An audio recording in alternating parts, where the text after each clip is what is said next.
Broadcasting live from the Business Radio X studios in Phoenix, Arizona, it's time for Phoenix Business Radio, spotlighting the city's best businesses and the people who lead them. Good afternoon and welcome to Collaborative Connections radio show and podcast sponsored by KLM Consulting. I'm your host, Kelly Lorenzen. We're coming to you live from the Phoenix Business Radio X studio inside Mac 6 in Tempe, Arizona. Collaborative Connections is a radio series created to bring entrepreneurs, nonprofits, and associations together to build relationships, foster collaboration, and grow a stronger community together. Our hope for today is that listeners and guests alike will walk away with a golden nugget or a new resource for their business. Today, I have the honor of being in the studio with three amazing people that I'd love to introduce you to. First off, Toni coming in from Zoom. Thank you for joining us. Welcome to the show. Thank you. Tell us a little bit about Tempe Tourism Office. So I'm Toni Smith. I'm the Director of Communications for the Tempe Tourism Office. I've been there for a little over 19 years.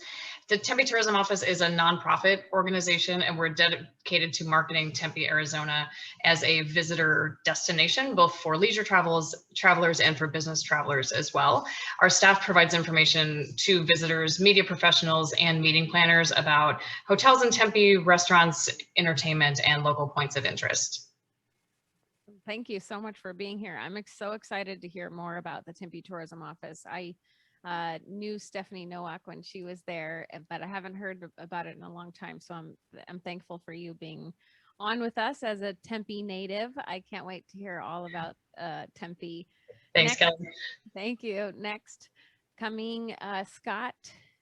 Scott, I'm looking at you saying Scott. Isn't that bad, right? Scott. That's how it's going to be. Now you got us wondering who it's really going to be. Scott McIntosh and Mac 6, thank you so much for being on with us. Yeah, Scott McIntosh, Mac 6. We advocate capitalism as a force for good. That's our why. We do that through building better communities where people and businesses thrive.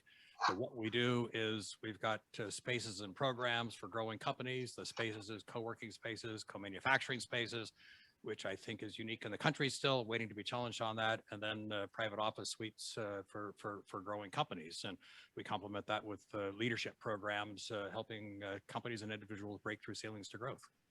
Exciting. And you just launched the leadership program.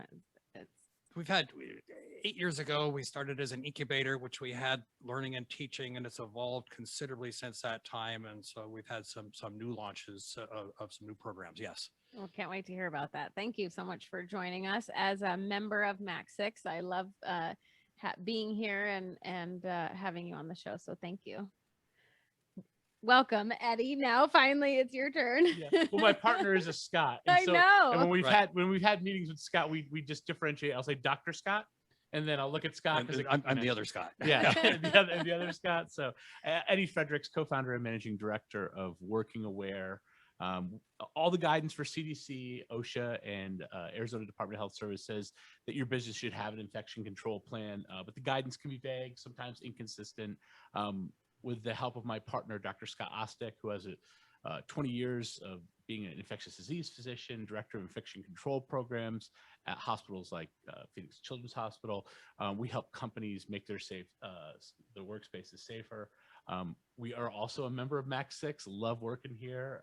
Great kind of serendipity of getting together, but we work and help companies in a post-pandemic situation reopen for events, trainings, different workplace certifications. And so it's a great opportunity.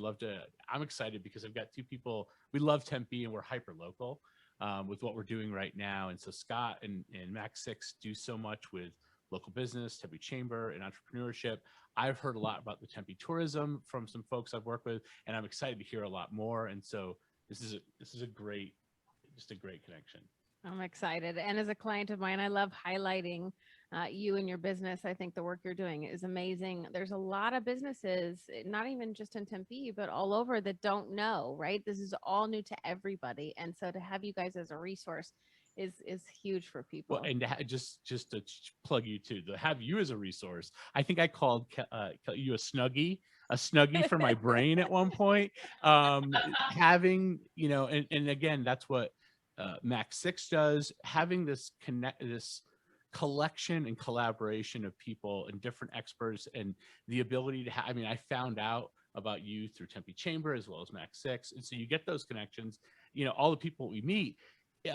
It's so important, and you give us the ability to do things that are out of our wheelhouse, that rather than do I need to hire an entire team to do the types of things that I can have your company do for me a lot more effectively and a lot less expensive than making 3-4 hires. I mean, I've done that.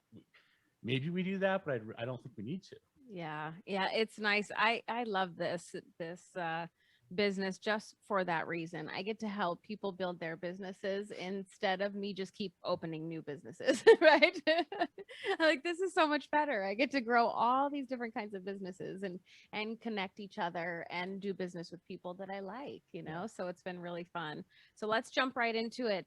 Toni, we've been alluding to this, but a lot of us are, been in Tempe a long time, natives. We do business in Tempe. We know about the city of Tempe. We're part of Tempe Chamber, but Tempe tourism, for some reason, is just a little bit on the outer circle. So, for us. So I would love to hear what exactly the Tempe Tourism Office does. So that's partly by design, because most of our marketing is to people from outside of the state. So a lot of times you'll say, oh, I work for the Tempe Tourism Office. And they'll say, oh, how is it the chamber? I'm like, nope, they're fine, but it's a totally different office. So we are really a marketing arm for the city that's solely focused on bringing in people from outside, visitors from, our main target areas in a typical year are California, the Bay Area, Chicago, Pacific Northwest, a lot of places that have weather that isn't quite as enviable as ours is, January, February, March. So our goal is to really make sure that Tempe is part of the conversation. If people are thinking about getting away to a warm, sunny destination, are they thinking Florida? Are they thinking Arizona? And if they're thinking Arizona, maybe they've heard of Phoenix, they know the Grand Canyon, but how can we get Tempe in the mix and get them thinking that, hey, there's another place to stay that's really close to the airport that sounds like it has a lot of great things to do. So that's our job, is to educate potential visitors about our city. That's great. And do you work with businesses as well, besides, tourism for personal, reasons for vacationing? So that's well, there are many reasons why 2020 was very difficult, but one of them is because a lot of our hotels do rely on not just business conferences and meetings, but those individual business travelers. So, the salespeople who go out, and have a 2 or 3 night stay, someone who comes to Tempe because they have a meeting or they're doing something at ASU. That's the type of business that is really important to some of our hotel properties. So we're hoping that there's some recovery for business travel. Right now, it's pretty much all leisure. Oh, okay. Well, the people are starting to come full circle, in some of the aspects I can tell, but probably not all of it yet. Well, we have seen we do have a group sales department, and we can kind of tell some of the activity based on how many leads that they're receiving. So when a meeting planner is looking to book a conference or a meeting, they'll find the hotels in Tempe that fit those specifications. So they're starting to get more of those requests from meeting planners. So that's a good sign. I think that people, in the absence of not being able to see many people over the last 14 months, I think people are looking forward to getting back together again. Yeah, I sure hope so. I know I am. Scott, tell us a little bit more about Max 6. And I love Max 6, but for those who don't know about you and your manufacturing space and your co-working space, and tell us the why. Tell us, tell us your why and how you fit into the Tempe community. Okay, go back to the why. The why is advocating capitalism as a force for good. What does that got to do with a co-working space? And it's just my very quick backstory is I was an engineer. I grew a business. I sold a business and had a big financial win and awoke to a world in which, hey, I thought the business people were the heroes of the story. And this was 2008, 2010, and it's changed even more now. But instead, through bad stories out of Wall Street and giving capitalism a bad name. I come with a fundamental belief is there's conscious capitalism on the wall here, that capitalism has lifted more people out of poverty than any other socioeconomic system ever conceived. And so that's really the why behind it. the how we do that is I don't do politics, and so I started how do I foster entrepreneurship? How do I get to youth and tell the story about business as a force for good? And I was doing junior achievement and various other things, and my son Kyle and I, who you know, got together and we created initially MAC6 as an incubator, 10,000 square feet in the space that we're in right now. And really it's fostering good business as a force for good. And it's funny that the space we have is a commodity. I mean, you can go, there's lots of places to go and get space. But as we focus on growing businesses, people doing business the right way, it's a space, it's more of a place than a space. And Kelly, something you said early on kind of your why and just my personal why, and I think for Kyle and I, is the space is a commodity, but what I enjoy is watching companies grow and working with Eddie and Scott, and they've launched a new business here. And yeah, we're a customer and all that stuff, but you know, how can we help these guys? How can we help you, Kelly? How can we help Karen? How can we help any of the businesses? Yeah, they're paying us rent, and you know, that's a transaction, but my personal fulfillment is in watching entrepreneurs and businesses grow, and that really kind of goes to a why behind MAC6 as well. I love that. And that's exactly why I became a member. I saw that right off is, you know, you want to surround yourself with people that you like and that you feel the same about business and being around your people, quote unquote. And I love that about MAC6. You're right. You know, it's transactional in that only in that you can, you know, rent space, but everything else is more than that. It's the community, it's the collaboration and all of it. And I just found out of it just because I was a guest on Karen's show coming in studio. And then, you know, the more I was here, the more I fell in love with it. So I'm just happy to have found it, especially in Tempe, so close to home. Just say one other thing, maybe this will segue to Eddie, it's been interesting over the past year in pandemic. We have real estate and we have 110,000 square feet of office space. Nobody's home. And so through pandemic and everybody's working from home, and it's been, we've got people who've been paying us rent for a year and they haven't been here. And so we have done a lot to, you know, how can we help? And without going into all of that story, but as it's been an interesting year. The exciting thing is people are starting to come back to work. People that have been paying rent for a year and not been here. We've got new people coming in. It's an exciting time. And, you know, thank you very much to Eddie and Scott and WorkingAware as you know, this is before we knew the miracle of the vaccines and how long is this going to go on, as we're creating safe working places for people as people want to come back. People are yearning to come back. And so that was, we'll let Eddie tell more of the story, but that's been a tremendous help for us as we are tuning up and elevating our game as we have this commodity, we have this space, and we need to do the best job we can to welcome our community members back in as they get comfortable to get back to these spaces. That's a huge benefit for members, I know, and I would assume so for hotels and businesses, and you know, for Tempe Tourism, is just to know that you are aware, you know, and that there are protocols that should be followed, and having the resource like WorkingAware to be able to do that. So on that note, Eddie, tell us a little more about your why and why you started WorkingAware with Scott. Yeah. And well, let me just backtrack quick on something Scott said, because I do want to bring it up. As much as I 100% agree, it's so much more than the transactional. I will say I became, last year before we started WorkingAware, I was actually researching. I know almost all the co-working spaces here in town. I've been to them. I actually have memberships in other ones that I go to or see. And MAC6 is way more. Like there's no gym in any of the other places that we go to. There's no wellness space. I mean, the things that you guys have, even on a transactional level, actually do far exceed other people out there on just that space. So yeah. You guys are amazing, but I agree. It's that having people, and even when we first met and started chatting, and it's inspiring to be with other people that care about doing business for good, and that being around those people, they inspire you to do better. So there's so much, but this place does, you guys should toot that horn a little bit more, because the space is amazing. We love working here, you know, regardless of the business that we do. It's a great space. And today, being in the first time since we've, you know, worked with you on the policy, and being in and being able to see people's lovely faces and just, it was great. It's been exciting. So it's a very exciting day today. But so talking about WorkingAware, Scott Ostick, Dr. Scott Ostick, my business partner, has been just the serendipity of it. He's an infectious disease physician. He's been practicing here. He's pediatric infectious disease.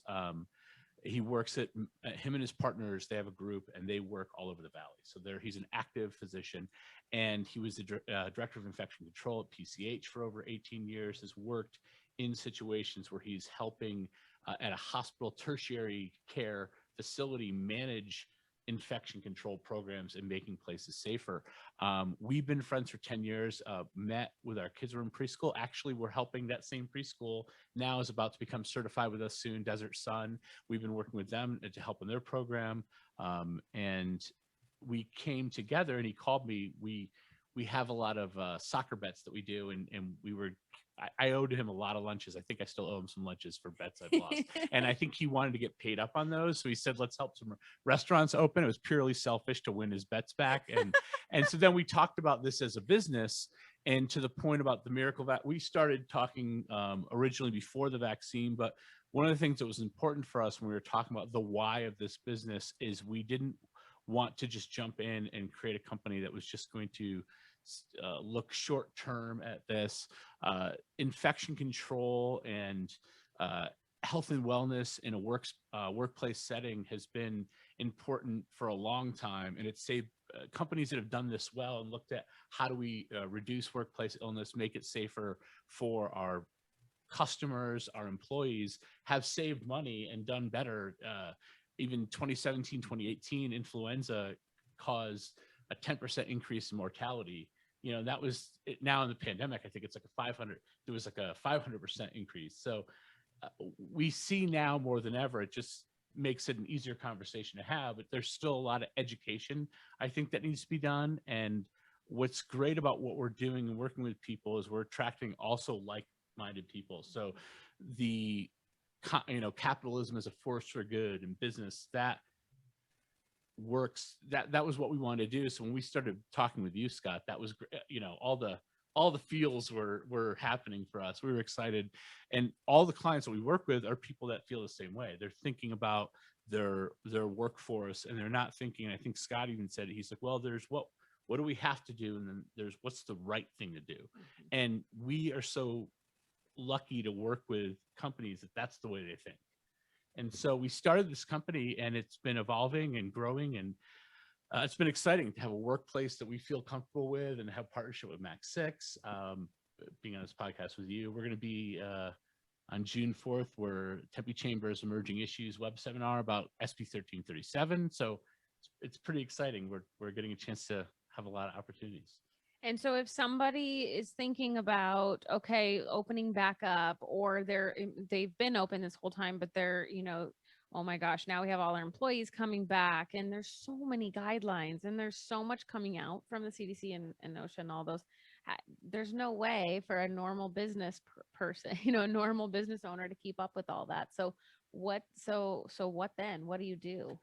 So, and as much as I'd love for everyone to contact us, I know there are some companies that can't don't have the time or money, and we're trying to help. We've been doing some pro bono work with a lot of small businesses and nonprofits, but companies can do the research, and there's guidance out there, and we try to help people that need that. But having the ability to have an infectious disease physician with that kind of expertise to go through the information, part of it is understanding the science and about COVID-19 and the infections, and what why this particular virus does what it does. But there's also other infections that people can get, whether it's regular just rotavirus and other influenza. But once you understand the background of how these spread, it can then help inform the guidance, because the guidance should be vague. And we don't want a situation where there's mandated overreach of guidance or people having to do regulations. It's better when companies are being proactive, but all the guidance explicitly states, the CDC, OSHA, as well as the AZDHS, which is an executive order, you need to have a personalized plan. Mm-hmm. So when we met with, Scott's team, that whole team came together, came with a personalized plan that works for their business, that is thoughtful to the specific business workplace. And so companies can contact us. We can do an on-site assessment. We can work with them, whether it's an event planning, if they just need to have trainings. We're getting pretty close to being able to launch digital training modules where people can just come in and they can have all their, this is going to be really exciting because we've been doing this individually and we've been doing it so many times. We're now putting it so that people can just download them. And even better, let's say one of the companies we're working with is 200 people. Hand training 200 people is very laborious. And so if the administrator at that business can then just be able to assign the modules to the team and then track that they've done them and they have that education, it's a big step to being either certified or just having an aware workplace. So yeah, that's great. For the Tempe Tourism Office, how did you guys have to shift during the pandemic? We had to shift everything really, because, as a marketing organization who's trying to bring in people from out of town early on in the pandemic, we couldn't do any of that work. So really what we had to do was just rethink everything that we were doing. And it really came down to how do we still promote local businesses and make sure that they're still here by the time that the tourism industry recovers. So we really tried to promote as much as we could to locals, whether that's, shops, restaurants, small businesses, even our hotels, because our hotels were really hurting too. So we added a lot of content to our website that was directed at locals, things like a comprehensive list of all the restaurants that had takeout and curbside, because for a while, restaurants were closed. It's hard to remember that because we've had so many phases, I feel like, in the pandemic, but just, being able to provide that type of information, having a blog post about how to support local merchants, how to support, if you used to go to the 6th Street Market or the Tempe Festival of the Arts, how can you support those artists, because those festivals were obviously not happening. And then we tried to produce as much video and social content as we could to promote those local businesses. So we grew our TikTok following from 100 in July of 2020 to now almost a little over 18,000. So all those videos a lot of them are restaurant based. A lot of them are different activities. A lot of the outdoor activities could still happen in the area during the pandemic. So things like horseback riding at Coley Equestrian Center or boating at Tempe Town Lake. They were sanitizing all the boats after each person used them, promoting hiking trails, those sorts of things that people could still do and give themselves a mental break, and then hopefully get takeout from a restaurant on their way home as well.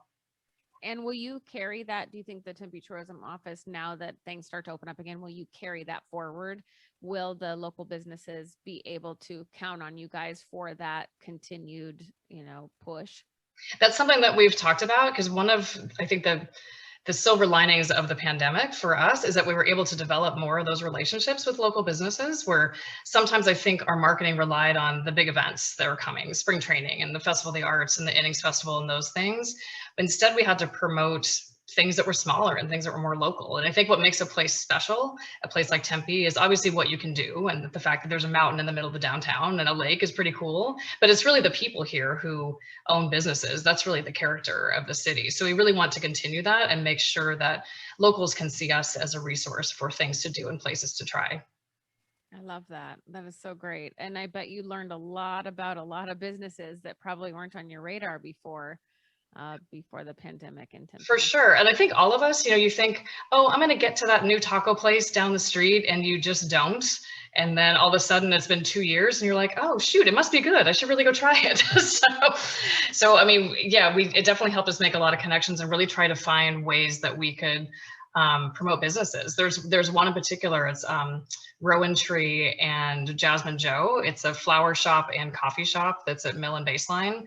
And we just thought it was really cool that it was a flower shop and had a coffee shop in the middle of it. So we did a TikTok video there, and it did really, really well. And I actually stopped in a couple weeks ago, and I said to the girl working, I said, oh, I work for the Tempe Tourism Office. And she said, oh, I know who you are. And I said, oh, you do? And she said, well, when I first started, you had just put the TikTok video online. And the woman who was training me said, well, we're usually not this busy, but Tempe Tourism just put a TikTok video up about us, and we've had all these new customers. I'm like, that is awesome. I'd love to hear that. That is so great. Kudos to you guys. What a immediate, gratification for them to see that, hey, there's one more person in Tempe, one more organization that wants us to survive and thrive. Right. And I love that. And what a great city we have. There's so many hidden gems like that we all need to support. And I'm embarrassed to say I don't even know that business, so now I'm going to have to go check it out. We'll have our next meeting there, Kelly. How's that? Okay, that sounds good. Scott, what about you guys? How are you supporting? I know you talked about it a little bit, but tell us moving forward, how do you see your company supporting local businesses and the Tempe in general? Well, we're located in Tempe, and we're not a WeWork, and there are probably 40 some co-working and office spaces across the valley, and location on real estate. And we're in Tempe. We have one location, and we have some expansion plans in the future. But Tempe has just been an amazing place to work. Early on, we had some collaboration with ASU, and we still do as we started our light manufacturing. That facility came as an idea from ASU, where there was a program, I think it was called Edson at ASU, and some money for startups at ASU that we're starting. And the gentleman's name was Gordon McConnell, who's left now, but there's startups at ASU that are making tangible products. And what do? It's fine if you've got a business that is the next great app or Facebook and you're sitting at a computer, but what if you're manufacturing a tangible product? And so they were looking for something to do for a manufacturing space. And we had some ideas and we're trying to help, and nothing was happening. And we went and bought a building, and the price was right. And I came out of the mining industry, and manufacturing and mining are two very different things. But I just out of that industry, although I was an engineer and we did professional work, I love getting my hands dirty. And so to supporting entrepreneurs who are making real things, that's where that came from. And that's Tempe. There's just so many opportunities here in the city, and so much support. And whether it's ASU or the city or the Tempe Chamber, as we are doing things here, it's the city of Tempe, and this is, it mentioned Jill Bushbacher and Donna Kennedy. Just as we've learned recently, as the city is growing up, there's a homeless issue here that is developing, and we've got some of that right on our back steps. The relationship we've had with the city of Tempe, Human Services, city police, economic development, and I want to find out more about tourism. As there's a hotel that may be part of an issue here.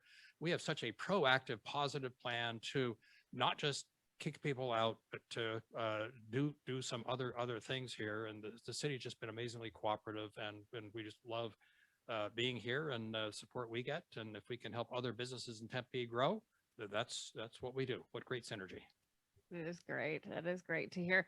What does the future look like for Mac 6? Well, it's very exciting now that we're in the final stages of end game of COVID, and there's still lots of things going on. Getting people back in the spaces, and spaces coming back to life again. It's been kind of lonely around here as people working from home. So step one is getting people back in and filling up spaces again, and longer term after that, really the plan for Mac 6 is not to have additional physical Mac 6 locations that we own, but we've got a model. We're going to look to help others. Many others are looking to start co-working spaces, or there may be building owners who have spaces that are underutilized, and hey, let's put a co-working space in there. We have figured a whole lot out, and we're putting those things into processes, and we're going to be looking to how do we help others, whether it's building owners or somebody who wants to start a space to start their spaces, and they can brand it as Mac 6, or we can white label or whatever. That'll be starting in 2022 is what our real expansion is, to take both the brand we've built and yes, it's a commodity, and we focus on people. We focus on health and wellness and people, and for all of us, and whether it's the hotel and tourism, it's all people everywhere. And that's what we're going to do more of. And instead of just doing it all ourselves, Kelly, kind of what you talked, how can we help others create spaces that are doing the same things that we are? That's the future for Mac 6. That's exciting. I would love to have see more industrial space for creating things. I mean, wouldn't that be cool if there was other, I mean, they're the only ones that I know. When we own a commercial electrical business, and we were trying to decide about lighting, and do we have a place to house, the pallets of lights from China, or do, so that we can sell them that way, or and we need some, space to rent out of it, so and you guys were the only one, and what a cool combination that you could have both, but to hear about the businesses that are from ASU or not, but in Tempe that are actually making things like the Refresh glass that's in there, that I've won some of their glasses they make out of wine bottles. They collect all the wine bottles and make glass. So I was so excited that I won that basket at the chamber. Well, I bid high enough, I should say, Right. that I got their glasses.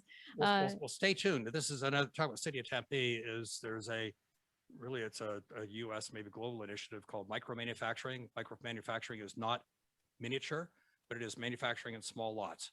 And this is the coming future where as instead of sending all of our manufacturing off to China, how do we manufacture in small lots and customize? And I just learned about this.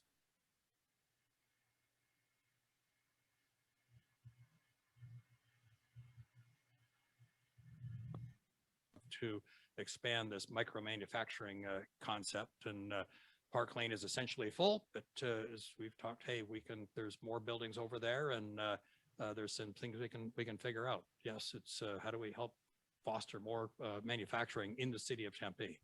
Yeah, that's what I was thinking. Keep it hyper local to have that here and be able to use the stuff from, let's say, hotels, like that with wine bottles, and then coming, and then doing and manufacturing it right here. What a cool thing. The longer I'm here, the more I love Tempe. Yeah, well, the barriers, having worked in manufacturing, the barriers to entry are very high. And what you guys provide, not only for just entrepreneur, like a business at Max6, a barrier for me to start a business here, it makes it so much easier. But in manufacturing, those hurdles are really high sometimes. And so it's pretty cool what you can do. Yeah. We created a unique space. It took a while to figure it out. It took a few years to figure it out, and the financial model and how it works. But if anybody hasn't visited our Park Lane manufacturing, it's sort of a very unique place. And we're going to start doing some, as things open up, student tours through there. As most younger youth, they have no idea. They go to the store and you see a product on the shelf, and we've got companies over there making things, and you can go through and see what it really takes to get your hands dirty and make real things. Which we need more of, right? But all these kids are going into TikTok, they're making TikTok videos, right? We need people to actually physically work and have the trades and have them make things, right? Or we're all going to be in big trouble if we don't get some more kids in the trades, right? One thing we're seeing that I think is cool that Max6 is really helping too is, so you touched upon it. There's certain, obviously hospitality or restaurants, you have to have those people physically in those positions. But we're seeing a trend with a lot of the businesses we're helping that they are forever changed and they're going to hybrid models. And even businesses that have their own HQs or headquarters, we know we're talking to, and they may have been hesitant to want to move to that kind of a model prior to the pandemic, but they've ripped the Band-Aid off, and now there's questioning, do we even go back to that? And I think you guys provide that kind of opportunity where people are saying, well, we still have our office, but we don't need to have everybody come. And sometimes it's better to have areas where people that live in the East Valley can go to an East Valley office. And Scott, what about that? You guys are seeing a lot more of that, I'm sure. And I think I think the future is people are looking at co-working is not just about maybe what it was a year ago. I think there's a change in the way people are looking at utilizing those kind of shared spaces. The big thing we are looking at as and large businesses, small businesses, what does the future of work look like? And is it working in the office? Is it working from home? There's been some amazing productivities working from home. But that human connection, and as we're seeing it, we've been very effective working from home, and it's just something all businesses are going through. And so it's flexibility. And so as our type of space, and we're not unique, there's plenty of spaces that do this, but as everybody is figuring out as a business that was in an office, and what's the right combination for people working from home, working in an office, what kind of space needs to do people have? And so that's where I don't have answers, because we're inventing the future as we go, but it's going to be a hybrid future. That's kind of the word now, and we're figuring out that future right now. And I'm sure tourism is going to be the same thing, as people are dipping their toes into the water of coming to an office space. They're dipping their toes into more and more travel, and I'm sure the hotels have been doing a great job. The restaurants have been doing a great job that I have seen, and kind of meeting people where they are. And, you know, some restaurants and hotels may have mask rules and others may not, and meeting people where they are in various places as all of us figure this out. Tony, you had mentioned about the shift to leisure travel versus business. Do you see, I wonder if there'll be, with the flexibility we have to work now, and, you know, I did a lot of calls from the pool last year, and the only thing that I've found out was that if my phone got too hot, it would shut off. And so I was Zooming while in the pool with the video off, and I had to say, oh, sorry, my phone died. I didn't say that it was so hot because it's Arizona and I was by my pool. But I'm wondering if is there a shift with some of the hospitality or leisure to look at more leisure travel, or more of that people coming in using Tempe, not just for business, but since they can be more flexible, maybe coming here more out of the year to do some work? I think it's going to be interesting. I mean, like you said, We lost you a second. can you hear me now? No, we're technical. Oh, sorry. Let's see. I know, it's okay. Brilliant to say. We'll come back to you. Okay. I know all this. Speaking of technology and working where we are, right? The hybrid. That was a good transition. So look, while we're waiting for Tony to get back here, and just I want to bring something back to WorkingAware, and we'll tie this into, I think, with Tempe Tourism. But Eddie, as you talked about the process and working with Scott, Dr. Scott, the infectious disease expert, and a little bit concerned, somebody out there might be thinking, oh my gosh, this is going to be onerous and we're going to do all this stuff. Our experience working with you guys was the magic of it was, as there's so much CDC saying one thing one day, another thing another day, masks work, masks don't work, whatever, which is such a challenge. And so the first huge benefit to us was just having you and Scott to be able to talk with, and your support of us was, end of the day, we needed to make our decisions for our community. What was the best decisions that we could make? And the certification process was not you telling us you have to do these things.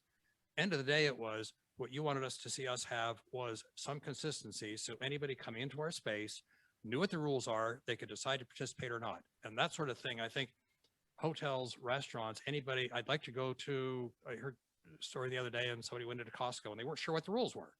Okay, that's a problem. You have helped us so much, and it was a relatively very painless process to help us through that. On Monday we met and we're on the cusp of getting our certification. And the week before we decided, okay, we are going to go, masks are optional for various reasons. And Kyle and I are thinking, is Eddie and Scott going to fire us?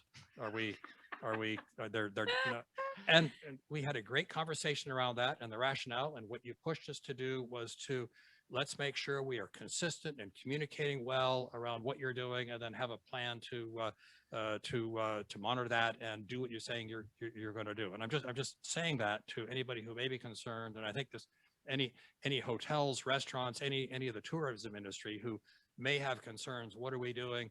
This process, and any advice was it was not onerous at all, and it was just very helpful, and how we meet our customers where they are. I appreciate. I know the pain was probably just having me in meetings hearing me talk most of the time. So I appreciate it. And you know, to that point, Scott, you know, part of this we never wanted to be mask police or have that. Part of this is making sure that you understand the science of the guidance. We have a checklist, and it's pretty rigorous that we go through, but there's a lot of ways to do things, and it's just being thoughtful. And to your guys' credit, and the folks that we work with, you guys really embraced that process and looked at it and said, well, how does this work for our community? And there's a lot of different ways to do things, and it has to be intentional, and it has to be work for your business, or else, you know, we can make it perfectly safe where no one comes in here, and you'll, you know, but that's not good for the business, you know? Yeah, and we are certified. That doesn't mean we're guaranteeing nobody's ever going to get sick.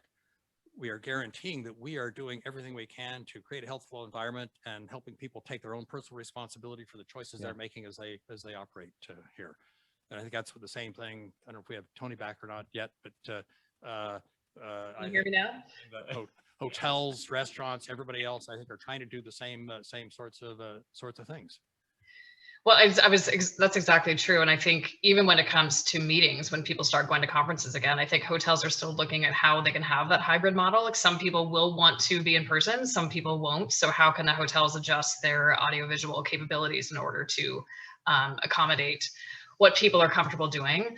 One of the things that we did, I think it was during the summer, is we started a Tempe's Travel Safely checklist, and really just providing that information so people knew the type of cleaning and safety protocols that were happening at hotels and restaurants and attractions. So if someone was looking for that type of information, if that's what they needed in order to decide to come to Tempe, then we would provide that. And the hotels obviously did a great job trying to figure out how to clean all the high touch surfaces and sanitize things, make sure that Hilton, I know, has a clean stay program where they put a sticker on the door. So you know that it's been cleaned and no one has been in there since that sticker was placed. So anything that we can do, even going forward, I think, we're all going to have the memories of what it was like living through a pandemic. So how do we continue to make sure that people feel safe? And I think the fact that Tempe has an abundance of outdoor activities is really going to help us as well. You can be in the middle of the city, but still, get out and go on a hiking trail or go on the lake and have a little bit of that outside space that makes us feel a little safer too. And the restaurants having more outside seating, a lot of them expanded. My husband in the construction industry was like, oh my gosh, the amount of permits that are being pulled for outside seating was, out of control, which is good, but bad, right? If you're like trying to get your jobs done, you're like, okay, now there's a backup because we have all this happening, But it was great for the city of Tempe to take away the fees for those extension permits and to allow people to have those expanded outdoor patios for longer. I think anything that we can do to help support them during those really tough times really helped out. Yeah, I really think so. Toni, you, speaking of Tempe, tell us the must-see places. Well, now I know one, a flower shop and coffee. Like I'm there. Oh, yes. I mean, I think, we like to talk about Tempe as a place that has unexpected moments. And I think for people who live here, you don't even think about the fact that we have a mountain in the middle of our downtown. Like you can go hiking and then walk down and have lunch. Like how awesome is that? And then when you're done with lunch, you can go to the lake and you can go paddleboarding or go on a kayak. Like that's amazing. People who come here from other places are shocked. They don't really know what a desert is. So it's a lot greener. There's a lot more trees. Like I think they're expecting, I don't know, the Sahara or something. That's not what it is. So, I mean, I think ASU is obviously such a big part of Tempe. I think a walk through the ASU Tempe campus is amazing. We have a Frank Lloyd Wright design theater and ASU Gamage. ASU Art Museum, I think, is a hidden gem right there at Mill and 10th. It's free. It has contemporary art from all over the world. It has the largest art collection from Cuba anywhere. It's just such an amazing place. And then downtown, you have kind of that mix of the historical downtown and the buildings that date back to the early 1900s and even before that. And then you have these new modern high rises that are going in next to that, hiking and ASU and the lake. It's really such a unique place. Well, I'm gonna have to pick your brain. So I didn't even know about that on Mill and 10th either. Don't even get me started about restaurants. I could go on about that for an hour. Gamage just sent out all the listings. They have some shows in the fall that they sent out the season ticket scheduling of what's. Yeah. I can't wait to go back to Gamage or downtown. I used to work in restaurants in downtown Mill, and the nights that the theater was on and people being down there and just the whole crowd, Tempe is awesome. It's really fun to go down there. A really good synergy. We'll just add one, which is my wife and I are road bikers, bicycle, and we do some long trips, but Tempe's got some amazing bike paths and the canal system that's through the city, and from Tempe Town Lake west toward the airport, there's a path you can go kind of 8 miles out and back, and just all on path that's been built there, and no traffic, some strollers and walkers out there. But Tempe's had a great job for people that are biking around the city. So one of my favorite fun facts is Tempe is a 40 square mile city with 217 miles of bike pathways. I mean, that tells you something, that's definitely a priority. And hopefully more people will. It's actually one of the cities that people commute to work. It's a small percentage. It's under 5%, I think, but that's still pretty good for a city of our size. So hopefully that'll continue. Oh, I love that. For my environmental child who is all about I had to buy a hybrid, because of these next generation, right? Which is good. They're my moral compass, but he'll be excited to hear about all the bike paths and people using it and pushing towards that. So that's exciting. So tell us, Eddie, moving forward, what are businesses, can you give us maybe 3 things that businesses can do right now, moving forward into this new? Yeah, well, and what's great too, and what I love is that moving towards the future, it's almost helped us to have the masks not be an issue anymore. So it's not just talking about masks, it's just talking about how do we have a safer workplace? How do we work? I mean, so first of all, and we'll be putting out some webinars, and we'll probably get some content and some checklists that we'll send to you that you can send out to people and make available. We're going to be providing some checklists that people can see so they can do their own assessment of what they should be looking at. But people should have an individualized plan. You should be looking from the front door, where you walk in, to the back door where things are going into your facility, all the touch points where people are interacting, and you should have a plan that's personalized for your business that looks at infection control. At a minimum, it's you need to do it, and people should be doing that and looking at how their policies in place for their employees for sick leave. I mean, early on, one of the earlier companies I work with has been fantastic. 24 Carats. They were so amazing in how they made sure that their staff had time and sick time, and they were covering for each other. And businesses should be looking at how they're treating their employees and giving them time off for illness. I mean, I've worked in manufacturing and dietary supplements for years, and so it was pretty hardcore. If you were sick, you weren't coming into the office because we were working with things that people were ingesting. But I think businesses need to just be more thoughtful about that, and to work with us or others that can help them come up with those plans, and to just train their employees to make sure that they're knowledgeable and understand what's going on. I mean, unfortunately, there's been a lot of politicalization of different facts and scientific experts. So science, it was interesting. We talked to Central Arizona Project today about water at Tempe Sustainability, and they talked about, well, everyone that's there, it's not political. We know we're having issues with climate change and water. Smart Arizonans know that water is an issue. Well, I think people that are in business know that employee health is an issue, and infection control, they see how it affects. So those are the kind of things people should be doing, and we'd love to help. We're just a phone call away, or just can click on our website to get a calendar appointment. Can I just add something a little bit to that, as really, without saying COVID is over, because still there's, I mean, globally, but we here in Arizona in particular are moving to a post-COVID world. And so really our most recent conversations and thinking about that is office environments. Traditionally, the air quality is not great. It's recirculated air, and you get into flu season. And so really our thinking is starting to move into that world is let's tune up our game. And so with the help of Eddie and Scott, we're purchasing HEPA filter fans, relatively economical, and putting them in the common areas to just have some cleaner airflow through the spaces. If you're sick, stay home, stay or go home. And it's that when I grew up working, and I don't care if I have the flu or whatever, and I never missed a day of work. And that's not necessarily the right thing, especially in this world, that it is so in an office environment easy to work from home. And so as we move forward, and I think the future that of what you guys are doing have helped us with is in flu season, when it comes, is there'll be some different things going on. And some people may want to wear masks, but we're going to have our hygiene, we're going to have our HEPA filters and more in this general office environment. I think the same thing applies to hotels. We don't want to go back to the lockdown at all, but we don't necessarily want to go back to exactly what we were doing. And so I'm looking at 2021 for all of us, whether it's an office, light manufacturing, hotels, all of us, is, how do we have the best of both? Is that personal contact and out and doing things, yet practicing a little bit safer at the same time. And you talked about, Toni, the checklist for hotels, people who want to come to businesses in Tempe.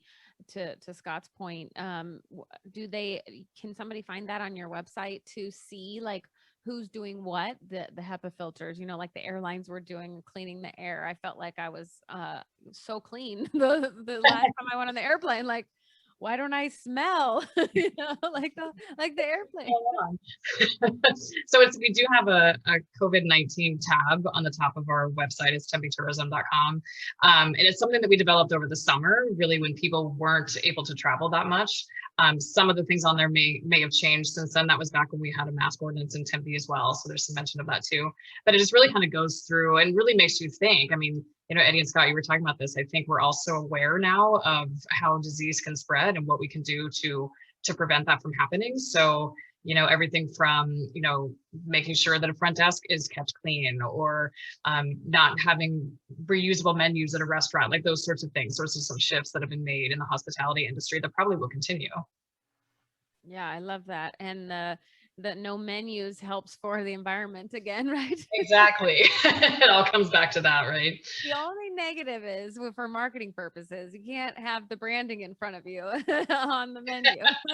Darn it. That's what TikTok is for. It's fine. Scott, on another topic, you have mentioned a couple times doing good business, conscious capitalism. Can you, for people who don't know anything about that, you're a big proponent of that. And can you give a quick synopsis of conscious capitalism and why and how businesses can do good business? Yeah. So first, as I've been told by many finance professors and others, there's nothing profound about conscious capitalism. Nothing. That said, deeper thinking around how we do business is very difficult. And the most simple thing, the way to explain it is doing business with a long-term focus versus a short-term focus. If I'm thinking short-term, and this is too much of Wall Street with quarterly pressures, if you're my employees, I pay you less, I make more money. I mean, the math is clear. And the math is just very easy. In conscious capitalism, or really long-term thinking, is I pay you more, not because I'm altruistic, but because I invest in you and your productivity increases. And so it's a win-win for everybody. And so nothing to do with altruism. I don't even believe in altruism, which is another topic maybe, but it's so conscious capitalism. I almost hate the idea that we have to tack another word on the front of capitalism. I'm a hardcore capitalist, but business truly as a force for good, lifting all ships, has lifted more people out of poverty than any other socioeconomic system. Globally, this is true. In the U.S., we have more relative poverty than absolute abject poverty, but it's the same thing. And it's the pure and simple. It's thinking long term. It's thinking about our employees, our vendors, our customers as stakeholders in our business. And what are the win-win relationships? Not I win, you lose, but all that comes from long term thinking. And go to Google Conscious Capitalism Arizona, which we founded some years ago, to learn more. Yeah, and I just got the call that I get to be on the committee for conscious capitalism, so Arizona. So awesome. I'm very excited for that. Very good. Yes. I'm a big proponent of do good business, local first, support your community. Everything I do is because of that. So I'm excited to be a part of that community. Some exciting new things are coming through. They managed through pandemic. I'm still the chairman. I don't do anything. There's a leadership team that's doing pretty much everything. But as we come out in events, some exciting things are coming soon. And do you guys do anything? Does the Tempe Tourism Office do anything with conscious capitalism? No, we don't, but I wrote that down so I can check it out. Because really for us, obviously having a strong business community in Tempe is only going to help the hospitality industry as well. It's going to help, fill more of the hotel rooms. One of the challenges during the pandemic has been that a lot of restaurants really rely on lunchtime traffic, and they're not getting the amount of business that they would. It's not even close because so many people aren't in their offices. So, having that strong business community, having people be able to come back to their offices safely is just going to really be a game changer for us. Oh, I think so. I think it'll help everything, stimulate it and bring it. Well, I will be hitting you up then now as on the leadership team for doing some good collaboration together. So I think Toni and Jill Bushbacher, who's economic development, which I haven't really started talking with her about that yet, as we've been dealing with other issues, but it's between the Tempe Chamber, City of Tempe, economic development, tourism, love to help spread the word and how we can help businesses think about the long term and business as a force for good. And as Kelly, you know where to find me. So if I can help you, Ding, ding, ding. Like, I have a new thing in my brain coming.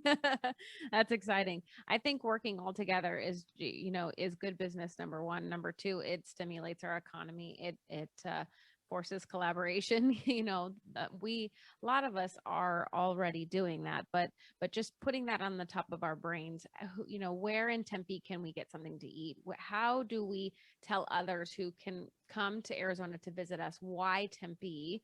Okay, good, go to the Tempe Tourism Office. Hey, by the way, if you're here, come to Max 6, and then we can have a meeting here, and then everybody can see, Max 6 as a place to collaborate, and then having WorkingAware, be there to tell us, don't hug on the same side.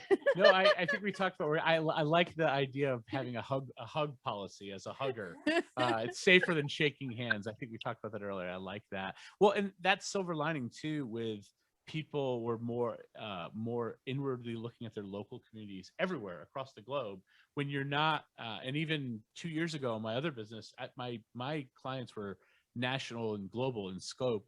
And with WorkingAware, we've really been more focused locally first. We wanted to make sure we were helping our local community first before anything, because it's where we live. It's where both my partner and I, we live in Tempe. We've been here. We raise our families in Tempe. They go to school in Tempe, and we work here. So we want to help this part of the country first. And I think that we've seen a lot of that, restaurants being supported more, and hopefully that continues, with For sure. I mean, those dollars that are spent locally, I mean, they definitely just have such a much bigger impact to the whole community. And I think that's not going to go away. That's something that all of us are going to keep doing, and make sure that we patronize those small businesses before we go to, a larger chain restaurant. And Local First is now a community member, right? Yay. That's so exciting. Well, they still have their headquarters. That's a perfect example of, they are that combination, that hybrid, and how Max 6 can, even if a company has a building, has an office space, well, there's an opportunity to still work with you guys. There's Local First still downtown, same office.